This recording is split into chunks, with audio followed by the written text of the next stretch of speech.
கர்த்தருடைய பரிசுத்த நாமத்திற்கு மகிமை உண்டாவதாக. இந்த நாளிலும் மனப்பூர்வமாக ஒப்பு கொடுக்கிற ஒரு கிறிஸ்தவ ஜீவியத்தை குறித்து அல்லது கமிட்டட் கிறிஸ்டியன் லைஃப் என்கிறதான ஒரு அனுபவத்தை குறித்து தியானிக்கும்படியாக ஆண்டவர் என்னுடைய இருதயத்திலே ஏவினார். அதற்கு ஆதாரமாக நியாயாதிபதிகளின் புத்தகம் 5ஆம் அத்தியாயத்திலே 9வது வசனத்திலே தெபோராலும் பாராக்கும் பாடுகிற ஒரு பாடலிலிருந்து ஒரு வசனத்தை நான் சுட்டி காட்ட விரும்புகிறேன்.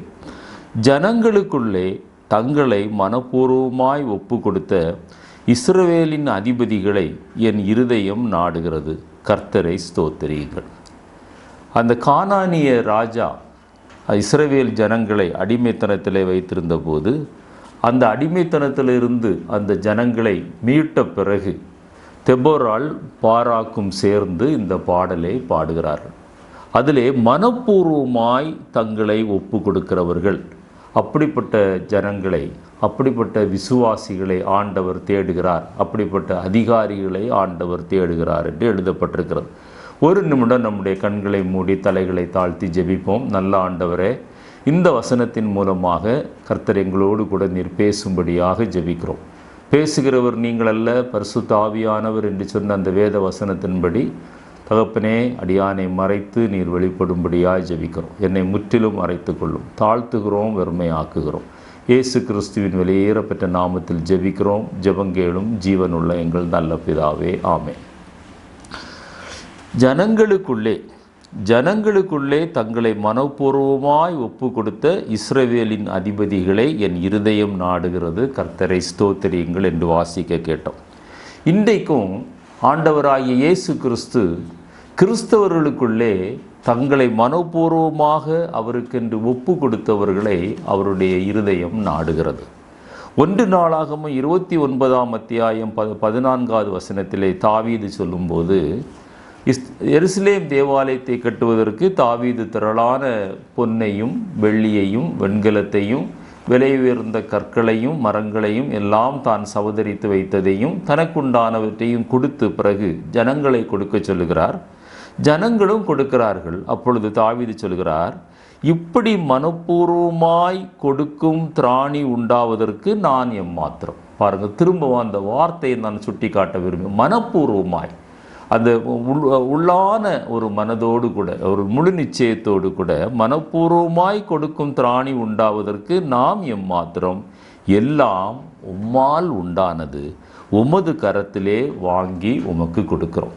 இந்த அறிவு நம்மிடத்தில் இருக்குமேயானால், நாம் சிருஷ்டிக்கப்பட்டது அவராலே, நாம் இந்த உலகத்திலே மனுஷியாக பிறந்தது அவராலே, நமக்கு இருக்கிற இந்த உலக பிரகாரமான எல்லா ஆஸ்திகளும் அவருடைய கரத்திலிருந்து நாம் பெற்றுக்கொண்டோம். எனவே அப்படிப்பட்டவர்கள், அப்படி நினைக்கிறவர்கள் மனப்பூர்வமாய் தங்களை ஒப்பு கொடுக்க முடியும். இன்னொரு வசனத்தை கூட சுட்டி காட்ட விரும்புகிறேன். 2 நாளாகமும் 16ஆம் அத்தியாயம் 9வது வசனத்தில் அந்த ஞான திருஷ்டிக்காரனாகிய அனானி வந்து சொல்லுகிறார், தம்மை பற்றி உத்தம இருதயத்தோடு இருக்கிறவர்களுக்கு தம்முடைய வல்லமையை விளங்க பண்ணும்படி கர்த்தருடைய கண்கள் பூமி எங்கும் உலாவி கொண்டிருக்கிறது. உத்தம இருதயத்தோடு அவரை நம்பி இருக்கிறவர்களுக்கு தான் ஆண்டவர் அவருடைய வல்லமையை விளங்க பண்ணுவார். யார் தங்களை மனப்பூர்வமாய் ஒப்பு கொடுத்தார்களோ அவர்களுடைய வாழ்க்கையில் ஒரு உத்தம இருதயம் இருக்கும். அவர்களுக்கு நன்மை செய்யும்படியாக கர்த்தருடைய கண்கள் இந்த பூமி எங்கும் உலாவி சுற்றி கொண்டிருக்கிறது என்று வேதத்திலே வாசிக்கிறோம். இதை ஆதாரமாக வைத்து, ஒரு முகவுரையாக வைத்து, ஒப்பு கொடுத்தல் என்றால் என்ன, அல்லது மனப்பூர்வமாய் நம்மை ஒப்பு கொடுக்கிற அனுபவம் என்பது என்ன? பவுல் அப்போஸ்தலர் ரோமாபுரியருக்கு எழுந்த நிருபத்திலே 6ஆம் அத்தியாயத்திலே அந்த பரிசுத்த ஜீவியத்திற்கு செல்வதற்கு 4 படிகளை அவர் சொல்லுகிறார். நான் நித்திய ஜீவன் என்கிற ஒரு செய்தியை இந்த ரோமருக்கு எழுந்த நிருபம் 6ஆம் அத்தியாயத்தை முழுவதுமாக நான் அந்த நித்திய ஜீவன் என்கிற செய்தியிலே ஏற்கனவே பேசியிருக்கிறேன். ஆனாலும் இன்றைக்கு ஒப்பு கொடுக்கிறதை குறித்து நான் உங்களோடு கூட பேச விரும்புகிறேன். 6ஆம் அத்தியாயம் 19வது வசனத்தில், அக்கிரமத்தை நடக்கும்படி முன்னே நீங்கள் உங்கள் அவயவங்களை அசுத்தத்திற்கும் அக்கிரமத்திற்கும் அடிமைகளாக ஒப்பு கொடுத்தது போல. ஒரு காலத்தில் அந்த தீய காரியங்கள் செய்வதற்கு நம்ம ஒரு அடிமைகளைப் போல அந்த தீய காரியங்களுக்கு நம்மை ஒப்பு கொடுத்தோம்.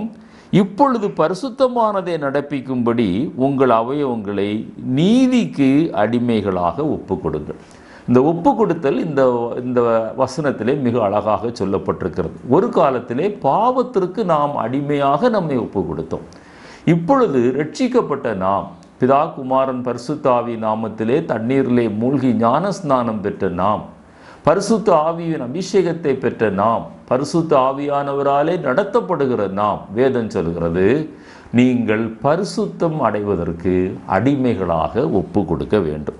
இந்த ஒப்பு கொடுத்தல் இதற்கு, இந்த பரிசுத்தத்திற்கு போவதற்கு 4 படிகள் அந்த ரோமருக்கு நிருபம் 6ஆம் அத்தியாயத்திலே 23 வசனங்கள் இருக்கிறது. அதிலே ஒவ்வொரு வசனமாக ஏற்கனவே நாம் தியானித்திருந்தாலும் இன்றைக்கு நாம் தியானிக்க போகிறது என்னவென்றால் 4 முக்கியமான படிகள், பரிசுத்தத்திற்கு நேராக நம்மை அழைத்து செல்கிற படிகள். அதில் 3வது படி தான் நம்மை ஒப்பு கொடுக்கிறதான ஒரு அனுபவம். நம்மை நாமே பழுதற்ற ஜீவ பலியாக இயேசு கிறிஸ்து தம்மை ஒப்பு கொடுத்தது போல நீங்களும் நானும் அவருக்காக அடிமைகளாக ஒப்பு கொடுக்கிற ஒரு அனுபவத்தை குறித்து நாம் தியானிக்க போகிறோம். இங்கே அந்த ஒப்பு கொடுத்தல் ஆங்கிலத்திலே நீங்கள் பார்ப்பீர்களேயானால் பிரசன்டிங் அவர் செல்ஸ், அதாவது நான் இனி எனக்கு சொந்தம் அல்ல, நான் உமக்கு சொந்தம். நீர் உம்முடைய விலையேற பெற்ற இரத்தத்தை சிந்தி அதை கிரயமாக செலுத்தி நீர் என்னை உமக்கு அடிமையாக நீர் என்னை பெற்றுக்கொண்டீர். எனவே நான் இனி எஜமானாகிய உமக்கு ஒரு அடிமை பணிபுரிவது போல நான் பணிபுரிய போகிறேன், அல்லது நான் என்னுடைய செயல்பாடுகள் இருக்க போகிறது என்பதுதான் அந்த ஒப்பு கொடுத்தல். இப்பொழுது அந்த ஒப்பு கொடுத்தல் 3வது படியாக பவுல் அப்போஸ்தலர் சொல்லுகிறார். கடைசிப்படியாக பரிசுத்தத்திற்கு நேராக நம்மை அழைத்து செல்கிறார். முதல் படி, அதற்கு அவர் பவுல் அப்போஸ்தலர் சொல்லுகிறது, ஆண்டவரை நாம் அறிந்து கொள்கிறது. எப்பொழுது நாம் நம்மை ஒரு அடிமையாக ஒப்பு கொடுப்போம், நம்ம எஜமானன் யாரென்று தெரிந்தால்தான் நாம் அவருக்கு நம்மை அடிமையாக ஒப்பு கொடுக்க முடியும். நோயிங் ஹிம்செல்ஃப், ஆண்டவர் யார் என்பதை அறிகிற ஒரு அறிவு. அது ரோமருக்கு எழுதின நிருபம் 6ஆம் அத்தியாயம் 6வது வசனத்திலே, நான் இனி பாவத்துக்கு ஊழியம் செய்யாதபடிக்கு பாவ சரீரம் ஒளிந்து போகும் பொருட்டாக நம்முடைய பழைய மனுஷன் அவரோடு கூட சிலுவையில் அறையப்பட்டுள்ளதென்று அறிந்திருக்கிறோம். இந்த அறிவு நமக்கு இருக்கிறதா? அதைத்தான் இன்றைக்கு ஆவியானவர் நம்மிடத்திலே கேட்கிறார்.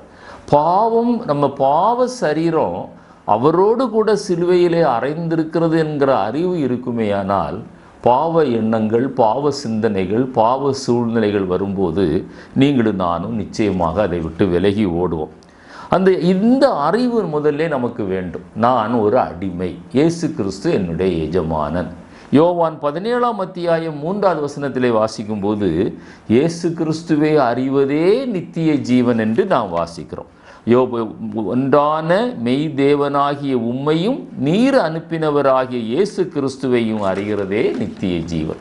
அப்போது இந்த அறிவு நம்மிடத்தில் இருந்தால் தான், நோயிங் அவர் லார்ட், அந்த ஒரு வெளிச்சம், அந்த ஒரு தெளிவு நம்மிடத்தில் இருந்தால் தான் நீங்களும் நானும் நம்மை அவருக்கு ஒப்பு கொடுக்க முடியும்.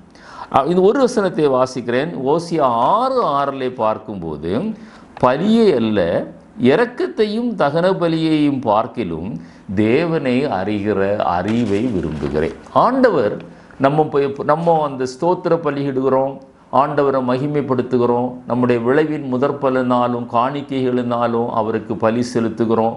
இப்படி பலவிதமான பலிகளை நாம் செலுத்தினாலும் இது எல்லாவற்றையும் காட்டிலும் அவரை நாம் அறிந்திருக்கிறதை ஆண்டவர் அதிகமாக விரும்புகிறார்.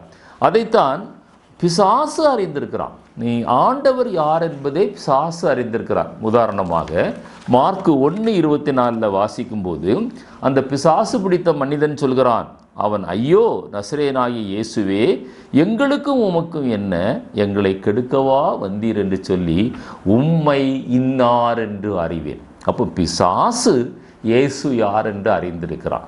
ஆனால் இன்றைக்கு அநேக விசுவாசிகள் அந்த அறிவில்லாதபடி வாழ்ந்து கொண்டிருக்கிறார்கள்.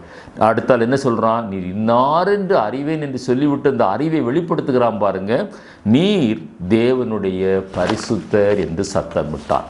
அப்போ நம்ம ஆராதிக்கிற தெய்வம் அவர் பரிசுத்த தெய்வம் என்கிற அறிவு நமக்கு இருக்குமேயானால், பரிசுத்தம் இல்லாமல் ஒருவனும் தேவனை தரிசிப்பதில்லை என்ற அறிவு நமக்கு இருக்குமேயானால், நான் பரிசுத்தராகியால் நீங்களும் பரிசுத்தராயிருங்கள் என்கிற அறிவு நமக்கு இருக்குமேயானால், அசுத்தத்திலிருந்து விலகி ஓட நிச்சயமாக நம்முடைய இருதயம் துடிக்கும். என்னை கேட்டுக்கொண்டிருக்கிற அருமையான தேவனுடைய பிள்ளையே, 2 தீமோத்தேயு 1:12 பவுல் அப்போஸ்தலருக்கு அந்த அறிவு இருந்தது. அந்த அறிவு இருந்ததுனால தான் அவர் ரோமாபுரியாருக்கு இந்த படிகளை மிக விளக்கமாக அவர் எழுத முடிகிறது. அவர் சொல்கிறார், அது நிமித்தம் நான் இந்த பாடுகளை அனுபவிக்கிறேன், ஆயினும் நான் வெட்கப்படுவதில்லை. ஏனென்றால் பாருங்க, ஏனென்றால் நான் விசுவாசித்திருக்கிறவர் இன்னார் என்று அறிவேன். நமக்கு அந்த அறிவை ஆண்டவர் இன்றைக்கு தர விரும்புகிறார்.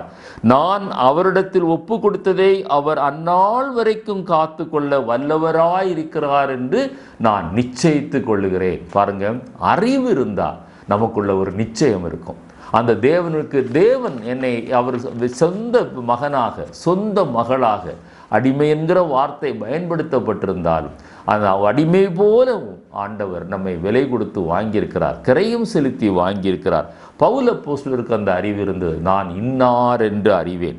1 யோவான் 3:6 சிலருக்கு இந்த அறிவு இருந்த அறிவு மழுங்கி போயிருக்கிறது. அதில் அறிவு இன்றைக்கு அவங்களுக்கு வெளிப்படாமல் இருக்கிறது. அதற்கு காரணத்தை ஆவியானவர் எழுதி வைத்திருக்கிறார்.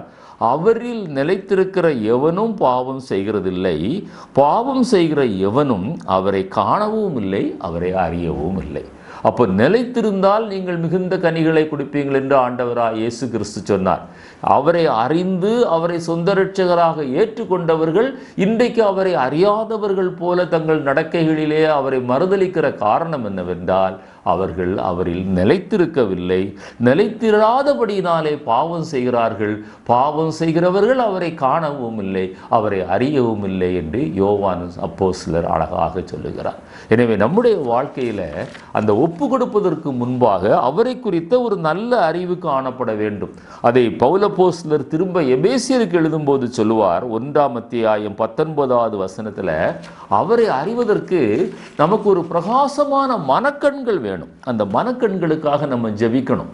நம்முடைய கண் பார்வை சரியில்லைன்னா கண்ணாடி போடுகிறோம், அல்லது கேட்ராக்ட் ஆப்ரேஷன் செய்கிறோம், சர்ஜரிக்கு போகிறோம், அல்லது இன்னும் பலவிதமான சிகிச்சைகளை நாம் மேற்கொள்கிறோம். என்னை கேட்டுக்கொண்டிருக்கிற தேவனுடைய பிள்ளையே, அவரை அறிகிற அறிவு நமக்கு குறைந்திருக்குமேயானால், ஆண்டவரே எனக்கு பிரகாசமான மனக்கண்களை தாரும் என்று நாம் தேவ சமூகத்திலே ஜெபிக்க வேண்டும். தாம் கிறிஸ்துவை மரித்தோரிலிருந்து எழுப்பி அவரிடத்தில் நடப்பித்த தமது பலத்த சத்துவத்தின் வல்லமையின்படியே விசுவாசிக்கிறவர்களாகிய நம்மிடத்தில், நன்றாக கவனியுங்கள், காண்பிக்கும் தம்முடைய வல்லமையை மகா மேன்மையான மகத்துவம் இன்னதென்று நீங்கள் அறியும்படிக்கு அவர் உங்களுக்கு பிரகாசமான மனக்கண்களை கொடுக்க வேண்டும் என்று வேண்டிக் கொள்கிறேன். இன்னைக்கு அநேகருடைய ஆவிக்குரிய கண்கள் அது மங்கி போயிருக்கிறதை பார்க்கிறோம். அங்கெல்லாம் அந்த கேட்ராக்ட் ஃபார்ம் ஆயிருக்குது. அதெல்லாம் ரிமூவ் பண்ணால் தான் அவர்கள் தேவனை அறிகிற அறிவு என்னதென்று அவர்களால் அறிந்து கொள்ள முடியும். இது முதல் படி. நாம் தேவனை அறிந்து கொண்டால் தான் அவரிடத்தில் நாம் ஒப்பு கொடுக்க முடியும். 2ஆவதாக ரோமர் 6:11 ஆண்டவர் சொல்கிறாரு, அந்த நம்ம அடுத்த ஸ்டெப் என்ன சொல்கிறாரு, அறிவு வந்த பிறகு நீங்களும் நான் என்ன செய்யணும், அப்படியே நீங்களும் உங்களை பாவத்திற்கு மரித்தவர்களாகவும் நம்முடைய கர்த்தராகிய இயேசு கிறிஸ்துவுக்குள் தேவனுக்கென்று பிழைத்திருக்கிறவர்களாகவும் எண்ணிக்கொள்ளுங்கள். இந்த எண்ணம் நம்முடைய சிந்தையில் எப்பொழுதுமே இருக்கணும். எப்பொழுதுமே இது நம்முடைய உள்ளத்தில் இருக்கணும். ஆங்கில வேதாகமத்தில் நீங்கள் வாசிப்பீர்களானால் ரெக்கன் யுவர் செல்ஃப்ஸ் அல்லது ரெக்கன் அவர் செல்ஸ், நம்ம அதை எண்ணிக்கொண்டே இருக்கணும். நான் பாவத்துக்கு மரித்த ஒரு மனிதன், நான் பாவத்திற்கு மரித்த ஒரு மனிதன். எப்படி மரித்தேன்? ஆண்டவராய் இயேசு கிறிஸ்துவின் இரத்தத்தினால பாவமர கழுகி நான் சுத்திகரிக்கப்பட்ட மனிதன். பாவம் இனி என்னை மேற்கொள்ள நான் விட மாட்டேன், பாவத்திற்கும் எனக்கும் சம்பந்தம் இல்லை என்கிற எண்ணம் நம்முடைய வாழ்க்கையில் தொடர்ந்து இருக்க வேண்டும். சூழ்நிலைகள் நம்மை நெருக்கலாம், பலவிதமான அந்த பாவ எண்ணங்கள், சிந்தனைகள் நாள்தோறும் அல்லது எல்லா நேரமும் நம்ம நெருக்கி கொண்டிருந்தாலும், அப்பாலே போ சாத்தானே, என்னிடத்தில் உனக்குள்ளது எதுவும் இல்லை என்று சொல்லுகிற ஒரு அனுபவம் நம்முடைய வாழ்க்கையிலே கடந்து வர வேண்டும். இதோ உலகத்தின் அதிபதி வருகிறான், அவனுக்கு என்னிடத்தில் ஒன்றும் இல்லை என்று ஆண்டவராய் இயேசு கிறிஸ்து சொன்னார். அது எப்போ சொல்ல முடியும்? அவரை அறிகிற அறிவு இருக்கணும். அடுத்ததாக அந்த எண்ணமும் நம்முடைய இருதயத்தில் ஓங்கி இருக்க வேண்டும். நமக்கு பிரியமானவர்களை குறித்து எப்பொழுதும் எண்ணிக்கொண்டிருக்கிறோம், அல்லது நம்ம ஒரு சாதிக்க வேண்டிய காரியத்தை குறித்து அல்லது வரப்போகிற ஒரு பிரச்சனையை எதிர்கொள்ளுகிறதை குறித்து நாம் எப்பொழுதுமே எண்ணிக்கொண்டிருக்கிறோம், பேசி கொண்டிருக்கிறோம், சில நேரம் புலம்பிக் கொண்டிருக்கிறோம். ஆனால் ஆவிக்குரிய வாழ்க்கையில், நம்முடைய வாழ்க்கையில் நான் பாவத்திற்கு மரித்து அவரோடு கூட சிலுவையிலே அறையப்பட்டு அவரோடு கூட அடக்கம் பண்ணப்பட்டு உயிர்த்தெழுந்த ஒரு புது சிருஷ்டியாயிருக்கிறேன் என்கிற எண்ணம் நம்முடைய வாழ்க்கையில் நாள்தோறும் எப்பொழுதும் ஒவ்வொரு வினாடியும் நம்முடைய வாழ்க்கையிலே காணப்பட வேண்டும். இப்பொழுது நான் அந்த 3வது படிக்காக கடந்து போகிறோம். அதாவது ஒப்பு கொடுக்கிறது, மனப்பூர்வமாய் நம்மை ஒப்பு கொடுக்கிற ஒரு கிறிஸ்தவ ஜீவியம். இதை ரோமருக்கு எழுந்த நிருபம் 6ஆம் அத்தியாயம் 13வது வசனத்தில் இருந்து 13வது வசனத்திலே முதல்ல நாம் வாசிக்கிறோம். நீங்கள் உங்கள் அவயவங்களே அநீதியின் ஆயுதங்களாக பாவத்திற்கு ஒப்பு கொடாமல், நம்முடைய அவயவங்கள், அந்த ஐம்புலன்கள் எல்லாமே பாவத்திற்கு ஒப்பு கொடாமல் உங்களை மரித்தோரிலிருந்து பிழைத்திருக்கிறவர்களாக தேவனுக்கு ஒப்பு கொடுத்து, ஒரு நாளில் பாவத்தில் மரித்து போயிருந்தோம். ஆனால் ஆண்டவர் நம்மை அவருடைய இரத்தத்தினால, ரட்சிப்பினால அவர் நம்மை உயிர்ப்பித்தார். இப்பொழுது நாம் பிழைத்திருக்கிறோம் என்று உங்கள் அவயவங்களை ஆயுதங்களாக, நீதிக்குரிய ஆயுதங்களாக தேவனுக்கு நீங்கள் ஒப்பு கொடுங்கள். பாருங்க, நம்முடைய ஐம்புலன்கள் அல்லது நம்முடைய சரீரத்தில் உள்ள ஒவ்வொரு அவயவமும் ஒரு காலத்தில் பாவத்தில் மரித்திருந்தது. இப்போ நம்ம ரட்சிக்கப்படுவதற்கு முன்பாக நம்முடைய ஜீவியம் எப்படி இருந்தது என்று எண்ணி பார்ப்போமே ஆனால், நீங்கள் எப்படியோ நான் எண்ணி பார்ப்பேனே ஆனால் அது எனக்கு இப்பொழுது நினைப்பதற்கே அருவருப்பாக இருக்கிறது. ஆனால் அந்த மரித்து போயிருந்த அந்த ஆயுதங்களை ஆண்டவராய் இயேசு கிறிஸ்துவனுடைய மகா பெரிய கிருபையினாலே, தயவினாலே, இரக்கத்தினாலே, காருண்யத்தினாலே, அன்பினாலே, அந்த இவ்வளவாய் அன்பு கூர்ந்தார் என்று எழுதப்பட்ட அந்த அன்பினாலே இப்பொழுது நீதிக்குரிய ஆயுதங்களாக ஒப்பு கொடுக்க கர்த்தர் உதவி இருக்கிறார். அந்த 19வது வசனத்தில் அதே 6ஆம் உங்கள் மாம்ச பலவீனத்தின் நிமித்தம் மனுஷர் பேசுகிற பிரகாரமாய் பேசுகிறேன், அக்கிரமத்தை நடப்பிக்கும்படி நீங்கள் உங்கள் அவயவங்களை அசுத்தத்திற்கு அக்கிரமத்திற்கும் அடிமைகளாக ஒப்பு கொடுத்திருந்தீங்க. அதுதான் நம்முடைய ஜீவியத்தினுடைய அந்த நிலைமையாக இருந்தது. ரட்சிப்பதற்கு முன்பாக என்னுடைய நிலைமை அப்படித்தான் இருந்தது. உங்களுடைய நிலைமை எனக்கு தெரியாது, கர்த்தர் அறிவார். ஆனால் வேதம் சொல்கிறது, இப்பொழுது பரிசுத்தமானதை நடப்பிக்கும்படி, நீதி அசுத்தத்தை செய்து ஒப்பு கொடுத்த ஆயுதம் இப்போ நீதிக்கு, அநீதி இப்பொழுது நீதியாய் மாறுகிறது. அசுத்தத்திற்கு ஒப்பு கொடுத்த ஒரு அடிமை போன்ற ஒரு ஜீவியம் இப்பொழுது நீதிக்கு ஒப்பு கொடுத்த ஒரு அடிமை போன்ற ஒரு ஜீவியத்திற்கு ஆண்டவர் நம்மை அழைக்கிறார். 20வது வசனத்தில் வாசிக்கும் போது, பாவத்திற்கு நீங்கள் அடிமைகளாயிருந்த காலத்தில் நீதிக்கு நீங்கினவர்களாயிருந்தீர்கள். பாவம் செய்யும் போது நம்ம நீதி செய்யல, நீதி நமக்கு தூரமாக இருந்தது. 21 சொல்கிறாரு, என்னுடைய நிலைமையை ஆண்டவர் அங்கு எழுதி வைத்திருக்கிறார். இப்பொழுது உங்களுக்கு வெட்கமாய் தோன்றுகிற காரியங்களினாலே, நீங்கள் பழைய காரியங்களை சிந்திச்சு பாருங்க, முன்னால செய்த காரியங்களை சிந்திச்சு பாருங்க, நான் வெட்கப்படுகிற நாட்கள் உண்டு. நீங்கள் வெட்கமாய் தோன்றுகிற, விடுதலையாக்கப்பட்டு நீங்கள் வெட்கமாய் தோன்றுகிற காரியங்களினாலே அக்காலத்திலே உங்களுக்கு என்ன பலன் கிடைத்தது? அவைகளின் முடிவு மரணமே.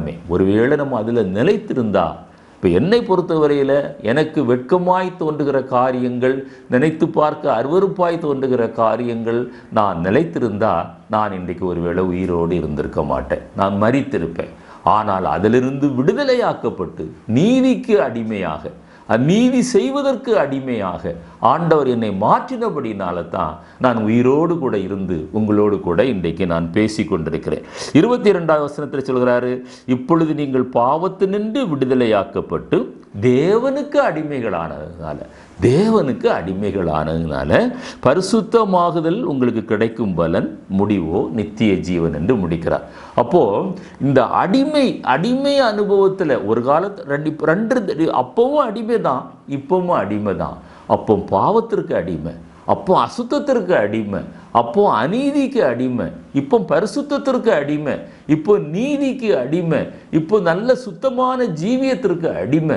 அந்த அடிமை ஆகிற அனுபவத்தை தான் ஆண்டவர் நம்முடைய வாழ்க்கையில் எதிர்பார்க்கிறார். அதுதான் அந்த கமிட்டட் கிறிஸ்டியன் லைஃப் என்பதுக்கு அர்த்தம். அதுதான் ரோமருக்கு எழுந்த நிருபம் 6ஆம் அத்தியாயம் 16வது வசனத்தில் அடிமைகளாக நம்ம இருந்தோம். ஆங்கிலத்தில் சொன்னால் ஸ்லேவ்ஸ் அல்லது பாண்டட் லேபரர்ஸ். இதைத்தான் ரோமர் 1ஆம் அத்தியாயத்தில் 1வது வசனத்திலே பவுல் அப்போஸ்தலர் சொல்லுகிறார். அங்கே தமிழ் டிரான்ஸ்லேஷன் அங்கே சரியாக எழுதப்படவில்லை. தமிழ் டிரான்ஸ்லேஷனில் என்ன எழுதியிருக்கிறாங்க? இயேசு கிறிஸ்துவின் ஊழியக்காரனும் என்று ஆரம்பிக்கிறது. ரோமர் 1:1. ஆங்கில வேதாகமத்தை எடுத்து வாசித்து பாருங்க. அங்கே என்ன எழுதப்பட்டிருக்கிறதுனா பாண்ட் சர்வெண்ட் என்று எழுதப்பட்டிருக்கிறது. அப்போது கெட்டப்பட்ட அல்லது அடிமையாக்கப்பட்ட ஒரு வேலைக்காரன். அப்படித்தான் பவுல் அப்போஸ்தலர் தன்னை அறிமுகப்படுத்துகிறார். அவர் அப்படிப்பட்ட ஒரு அறிவை அறிந்ததுனால தான், அந்த எண்ணம் அவருக்குள்ள இருந்ததுனால தான், அவர் அப்படி தம்மை ஒப்பு கொடுத்தபடியினால தான் மகா பெரிய ஊழியத்தை செய்தது மாத்திரமல்ல, இந்த 13 நிருபங்களை அவர் நமக்கு எழுதி கொடுத்திருக்கிறார். நமக்கு ஒரு முன்மாதிரியாய் காணப்படுகிறார். அவர் ஒரு பாண்ட் சர்வெண்ட் என்று தான் தன்னை அறிமுகப்படுத்துகிறார். ஆனால் தமிழ் டிரான்ஸ்லேஷனில் அது வரும்போது அங்கே எழுதப்பட்டிருக்கிறது ஊழியக்காரன் என்று. ஆங்கில வேதாகமத்தை நீங்கள் முடிந்தால் நீங்கள் வாசித்து பாருங்கள். அதுதான் சரியான மொழிபெயர்ப்பு. வேதத்தில் அடிமைகள், பலவிதமான அடிமைகளை குறித்து சொல்லப்பட்டிருக்கிறது.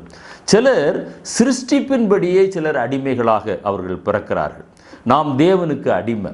முதல்ல சிருஷ்டிப்பின்படி நாம் தேவனுக்கு அடிமை. அவர் சிருஷ்டிகர்த்தர். எனவே நீங்கள் நானும் ஆட்டோமேட்டிக்காக அவருக்கு அடிமை தான். நம்மை சிருஷ்டித்தவர் அவர் தான். ரெண்டாவதாக ரட்சிப்பின்படி நம்ம திரும்பவும் அடிமையானோம். அப்போது ரட்சிக்கப்பட்டவர்கள் கிறிஸ்துவுக்கு 2 முறை சொந்தமாகிறார்கள். ஆனால் சிருஷ்டிப்பின்படியே நம்ம அடிமைகள் தான். அதை நம்ம நன்றாய் விளங்கி கொள்ள வேண்டும். அந்த சிருஷ்டி கர்த்தர் நம்மை சிருஷ்டித்த ஆண்டவர்.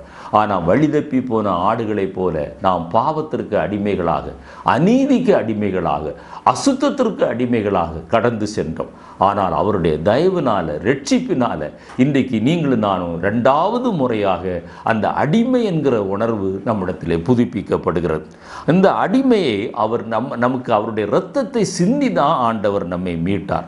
வேதத்தில் பலவிதமான அடிமைகளை குறித்து எழுதப்பட்டிருக்கிறது. யாத்திராகமத்தில் 21ஆம் அத்தியாயம் முதல் 4 வசனத்தில் நீங்கள் வாசித்து பார்த்தீங்கன்னா, அந்த நாட்களில் அந்த எபிரேயரில் ஒருவனை நீ அடிமையாக கொண்டால் அவன் 6 வருடம் உன்னிடத்தில் அடிமையாக சேவித்த பின்பு 7வது வருடம் நீ அவனை அடிமைத்தனத்திலிருந்து விடுதலை செய்ய வேண்டும் என்று உலக பிரகாரமான ஒரு அடிமைத்தனமும் அடிமைத்தனத்தில் உள்ள விடுதலையும் குறித்து ஆவியானவர் எழுதி வைத்திருக்கிறார். எனவே என்னை கேட்டுக்கொண்டிருக்கிற அருமையான தேவனுடைய பிள்ளையே, நீ இதுவரைக்கும் அந்த அநீதிக்கு அடிமையாய், அசுத்தத்திற்கு அடிமையாய், பாவத்திற்கு அடிமையாய், இன்று இரட்சணிய நாள், இன்றைக்கு ஆண்டவர் உன்னை விடுவிக்க விரும்புகிறார். அடிமைத்தனத்திலிருந்து அவருடைய குமாரனாக, குமாரத்தியாக ஆண்டவர் உன்னை விடுவித்து உன்னை மேன்மைப்படுத்த விரும்புகிறார். அதே யாத்திராகமம் 21ஆம் அத்தியாயம் 5-6 வசனங்களை வாசித்து பாருங்கன்னா, அந்த அடிமை விடுதலை பெற மனதில்லாமல் இருப்பானே, ஆனால் அவனுடைய காதை அந்த கதவு நிலையோடு கூட சேர்த்து வைத்து ஒரு ஊசியினால் குத்தி ஓட்டை போட்டு அவன் நிரந்தர அடிமை என்கிற ஒரு அனுபவத்திற்குள்ளாய் கொண்டு வர வேண்டும் என்று ஆவியானவர் எழுதி வைத்திருக்கிறார். அதே போல நம்முடைய வாழ்க்கையிலும் கிறிஸ்துவுக்கு நீங்களும் நானும் நிரந்தரமான ஒரு அடிமையாய் வாழ்கிற ஒரு அனுபவம் தான் அந்த கமிட்டட் கிறிஸ்டியன் லைஃப். ஆண்டவருடைய சித்தம் செய்வதைத்தான் அது காட்டுகிறது. எந்த சூழ்நிலை வந்தாலும், நான் உலகத்தின் எந்த ஆசாபாசங்கள் என்னை விரும்பி அழைத்தாலும், நான் கிறிஸ்துவின் அன்பை விட்டு என்னை பிரிப்பவன் யார் என்று சொன்னது போல, அந்த கிறிஸ்துவின் அன்பினால் கட்டப்பட்டு அந்த காதை நிலைக்கதவிலே வைத்து ஊசி போட்டு குத்தி அவன் நிரந்தர அடிமையாய் மாறினது போல, நீங்களும் நானும் நிரந்தர அடிமையாக நம்மை நாமே ஆண்டவருக்கு ஒப்பு கொடுக்கிற அனுபவம். லேவியராகமம் 25ஆம் அத்தியாயம் 39வது வசனத்தில் இன்னொரு அடிமைத்தனத்தை குறித்து ஆவியானவர் சொல்கிறார். உன் சகோதரன் தரித்திரனாகி அவன் விலைப்பட்டு போனால் அவனை நீ அடிமையாக ஏற்றுக்கொள்ளாதே, அவனை நீ ஒரு நாளும் அடிமையாக வைத்துக் கொள்ளாதே.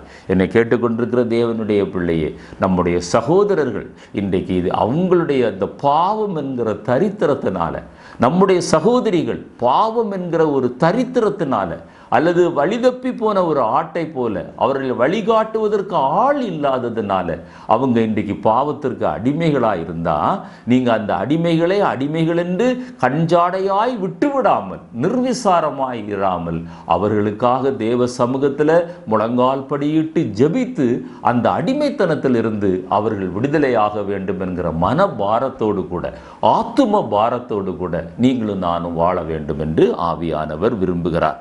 இயேசு அப்படித்தான் இந்த உலகத்திலே ஊழியம் செய்தார்.